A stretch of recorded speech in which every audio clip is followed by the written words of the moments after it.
Hi hello అందరికీ, నేను మీ రెడ్డి గారు అబ్బాయి. అయితే నైట్ మొత్తం వర్షం పడింది అన్నమాట. ఆటో వర్షాన్ని మొత్తం తడిసింది. నేను ఒక్క ట్రిప్ ఇనుకొని పోయి వచ్చాను. ఉపయోగం ఏమీ లేదు, డీజిల్ పైన వచ్చాయి. ఇక మెలకొండ తీసుకొచ్చి ఇంట్లో పెట్టేసి పట్టకట్టేశాను. ఇక పట్టకప్పేసి మెలకొండ పడుకున్నాను. ఇవాళ కూడా పోదామంటే ఇవాళ కూడా మొత్తం వర్షం పడేటట్టుగానే ఉంది. ఇవాళ కూడా ఎక్కడికి వెళ్ళట్లేదు. ఇక మెలకొండ తిని పడుకోవడం. ఇవాళ కూడా ఈ వర్షం ఏమి ఎలా పడుతుంది, కిస్తీ ఏమో దగ్గరకు వస్తుంది.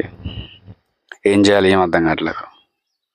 లోపల అది సీట్ కింద 2 టైర్లు వేసారనమాట. అది మ్యాట్ ఖరాబ్ కాకుండా. అది గడ్డి అవి మనం పెట్టించుకున్నానులేండి. ఇది మొన్న తెనాలి వెళ్ళినప్పుడు ముందు మీసాలు అవి పూలు పెట్టించుకున్నాను. సబ్స్క్రైబ్.